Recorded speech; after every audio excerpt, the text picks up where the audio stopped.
Buenas noches, chicos. Vamos a seguir con la sesión 2, que tiene que ver con el tema de los consumidores y todos los ejercicios relacionados con ellos. Para empezar, debemos establecer bien el concepto de consumidor. Si bien es cierto, el consumidor es aquella persona que consume o utiliza el bien o producto o servicio para satisfacer una necesidad. Cabe recalcar que esa necesidad puede ser que él mismo como consumidor ha determinado que requiere, o que el vendedor a través del neuromarketing ha logrado influenciar en él para que crea que lo necesita. Entonces, antes que nada debemos conocer al cliente. Dentro de esta presentación se va a hablar sobre la toma de decisiones, necesidades del cliente, la segmentación del mercado y el posicionamiento que deben tener las empresas. Para empezar, el cliente es considerado en estos 5 términos que te estoy mostrando acá, ¿no? Tenemos desde el término iniciador, porque todo el proceso en una empresa empieza a través del cliente. El cliente es el que inicia un proceso porque depende de él la necesidad que vamos a determinar, que vamos a satisfacer en él. También es influenciador. ¿Por qué? Porque dependerá mucho de cómo él se sienta al recibir el producto o al recibir el servicio. De acuerdo a eso, se podrá generar, si es que se está dando de buena manera y que otras personas van a querer nuevamente ese producto o servicio. También es el decisor, porque entre diferentes ejemplos o diferentes tipos de productos, ellos tienen que decidir y elegir el tuyo.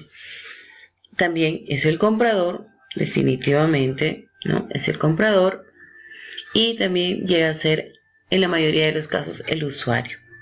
Habíamos quedado también en la diferencia entre consumidor y cliente. Un ejemplo clarísimo que siempre les daba a los chicos es el caso de los pañales. ¿Quiénes eran los clientes en el mercado de pañales? Los clientes son las madres, ¿sí? Que van al supermercado y los compran. Y los consumidores son los bebés. Cuando tratamos también, como otro ejemplo, cuando se tiene que definir a quién va a ir dirigido, si va a ir dirigido al cliente o al consumidor. Si el cliente o el consumidor es muy pequeño, entonces el marketing tiene que estar orientado al cliente.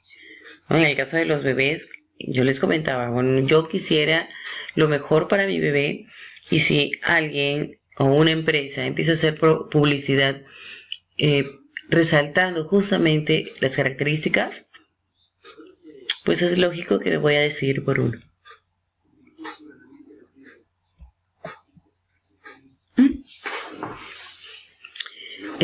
También el cliente va a determinar si es que compra algo o no de acuerdo a sus hábitos, ¿no? Entonces, dependiendo de la involucración que tenga hacia un producto, va a depender su decisión de compra. Volviendo al ejemplo de si es que yo tengo una involucración alta, o sea, una necesidad que involucra unas oportunidades muy altas en mi vida, tengo que tomar decisiones racionales, ¿ok? En cambio, si necesito comprar unos productos que no son muy importantes en mi vida diaria, los podría tener, pero necesitan mucho de mi forma de razonar si es que los puedo comprar o no, pero tienen una importancia baja en cambio en mi vida. parte de la matriz que te estoy mostrando es el término de la lealtad. Entonces la lealtad trabaja mucho con si es que ya se ha hecho un hábito en la compra, y para la persona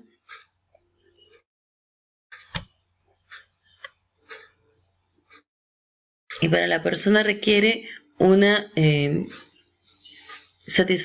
necesidad de satisfacer muy alta, ¿no? Justo aquí en la presentación tiene unos cigarrillos, que es exactamente lo que está pasando, ¿no? Una persona que fuma considera que ese es un hábito muy importante para ellos, y es por eso que lo consumen. En cambio, las arvejas, pues está en el rango o en el cuadrante de inercia, porque sí, no sabes ni por qué lo compras. O sea, es un hábito y no es tan importante, pero lo tienes que comprar. Entonces, de acuerdo a los hábitos de compra, uno decide.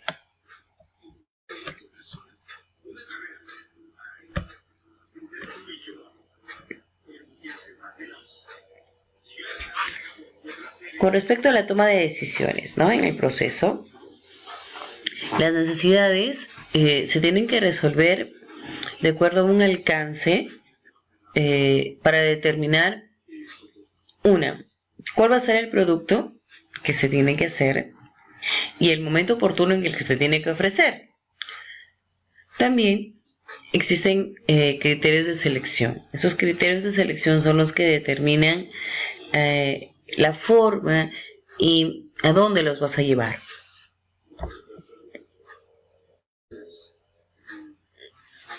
Bien. Vamos a entender un poco el comportamiento del consumidor, ¿no? El consumidor, en la mayoría de los casos, tiende a beneficiar en primer lugar a él mismo, ¿no?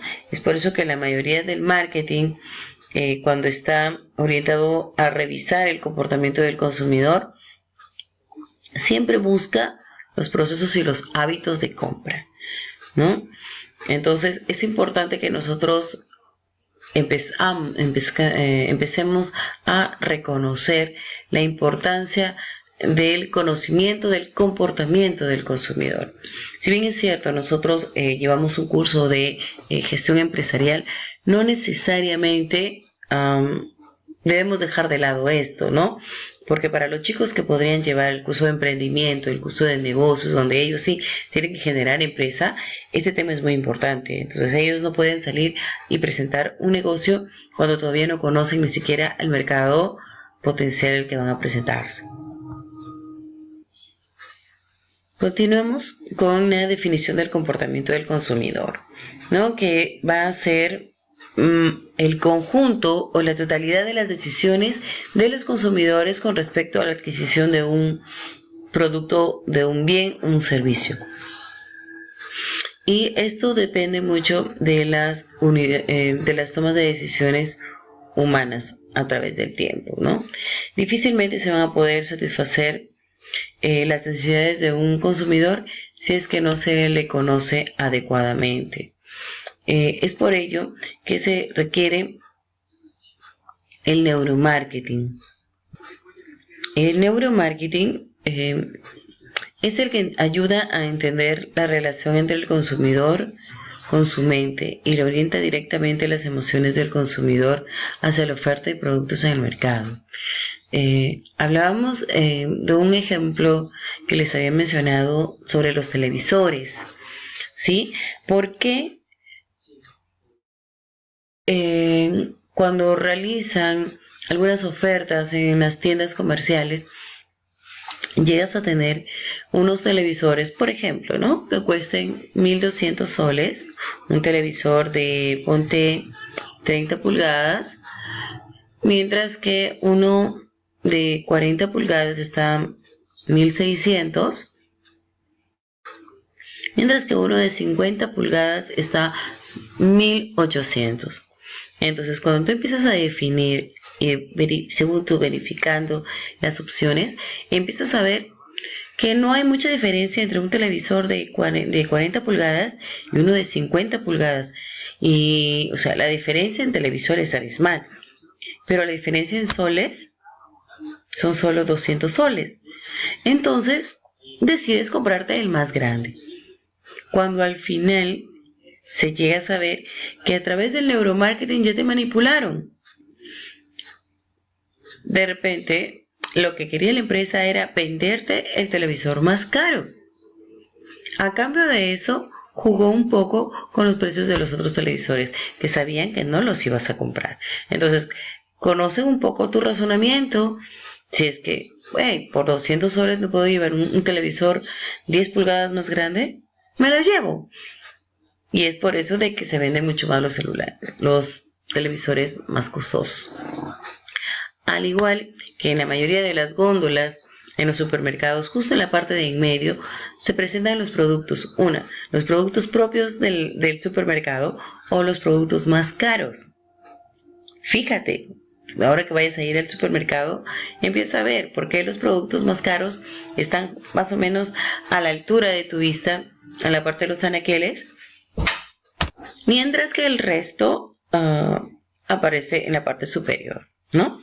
Entonces, en conclusión, el neuromarketing nos va a servir para predecir la conducta del consumidor.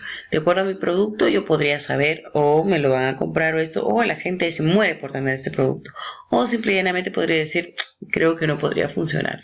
Entonces, de allí es la importancia de la aplicación de un neuromarketing. Esta afecta al comportamiento del consumidor.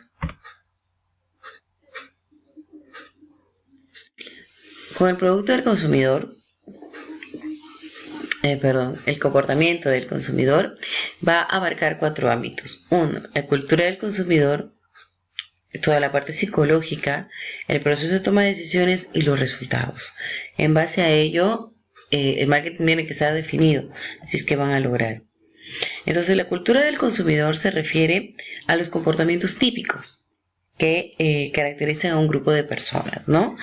Por ejemplo, hablábamos de la cultura del consumidor con respecto al producto pan, donde el cliente o las personas en determinadas zonas compran el pan por inercia, por parte de cultura, porque creen que para su desayuno es clásico su pan.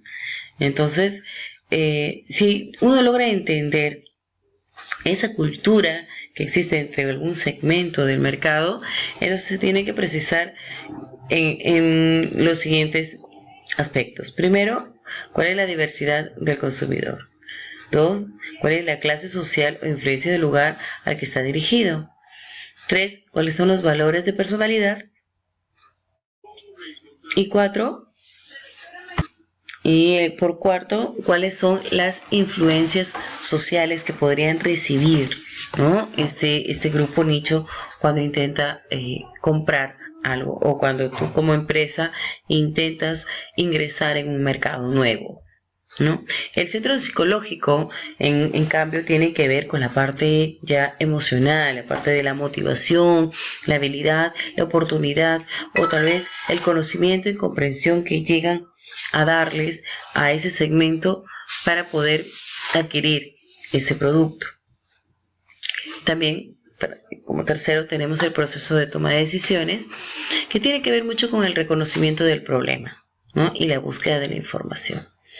También tiene que ver con la parte de formulación de juicios y toma de decisiones, ¿no? Y por supuesto, el proceso de post-decisión. Segmentación lo vamos a dejar para el siguiente tema, pero sí quiero terminar con esto, el cuarto criterio que abarca la parte del neuromarketing, que tiene que ver con los resultados del comportamiento del consumidor.